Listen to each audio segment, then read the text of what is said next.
قربانی اسلام کی نہایت اہم عبادت ہے جو ہمیں اللہ تعالیٰ کی اطاعت، اخلاص، ایثار اور تقوی کا درس دیتی ہے۔ یہ صرف ایک جانور ذبح کرنے کا عمل نہیں، بلکہ اللہ کی رضا کے لیے اپنی خواہشات اور پسندیدہ چیزوں کو قربان کرنے کا عملی اظہار ہے۔ قربانی کی اصل روح بندے کی نیت، ایمان اور اللہ کے حکم کے سامنے مکمل تسلیم و رضا میں پوشیدہ ہے۔ مسلمان ہر سال عید الاضحیٰ کے موقع پر اس عظیم عبادت کو ادا کرتے ہیں اور ابراہیم اور اسماعیل کی عظیم سنت کو زندہ کرتے ہیں۔ قربانی کی تاریخ ہمیں ایک عظیم واقعہ کی یاد دلاتی ہے۔ اللہ تعالیٰ نے خواب کے ذریعے ابراہیم کو حکم دیا کہ وہ اپنے بیٹے اسماعیل کو اللہ کی راہ میں قربان کرے۔ یہ ایک بہت بڑا امتحان تھا، کیونکہ انسان کے لیے اپنی اولاد سے بڑھ کر کوئی چیز عزیز نہیں ہوتی، مگر ابراہیم نے اللہ کے حکم کے آگے سر تسلیم خم کر دیا۔ دوسری طرف اسماعیل نے بھی صبر، اطاعت اور رضا کا ایسا مظاہرہ کیا جو قیامت تک کے لیے مثال بن گیا۔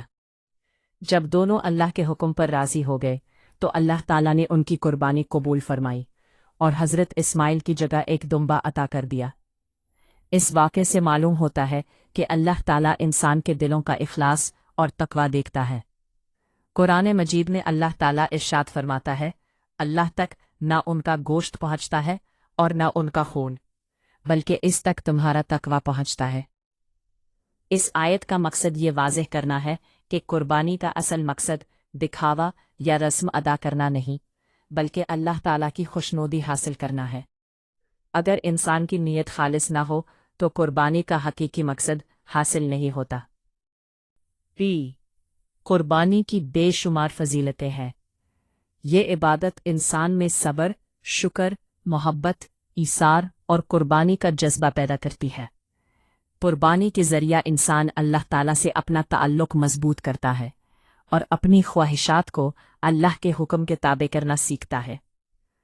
اس عمل سے انسان میں عاجزی پیدا ہوتی ہے اور وہ سمجھتا ہے کہ جو کچھ اس کے پاس ہے وہ اللہ کی عطا ہے۔ قربانی کا ایک اہم سماجی پہلو بھی ہے۔ اسلام ہمیں سکھاتا ہے کہ قربانی کے گوشت میں غریبوں، یتیموں اور مستحق لوگوں کا بھی حق ہے۔ جب صاحب حیثیت لوگ قربانی کرتے ہیں اور گوشت تقسیم کرتے ہیں تو معاشرے میں محبت، ہمدردی اور بھائی چارے کا ماحول پیدا ہوتا ہے۔ غریب لوگ بھی خوشیوں میں شریک ہوتے ہیں اور ان کی ضروریات پوری ہوتی ہے۔ اس طرح قربانی صرف عبادت ہی نہیں بلکہ ایک سماجی خدمت بھی بن جاتی ہے۔ احادیث میں قربانی کی بہت فضیلت بیان ہوئی ہے۔ روایتوں میں آتا ہے کہ قربانی کے جانور کے ہر بال کے بدلے نیکی لکھی جاتی ہے۔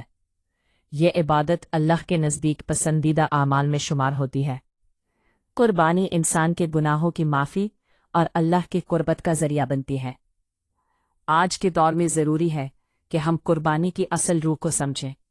صرف جانور ذبح کرنا کافی نہیں، بلکہ ہمیں اپنی بری عادتوں، غرور، حسد، نفرت اور گناہوں کو بھی اللہ کی رضا کے لیے قربان کرنا چاہیے۔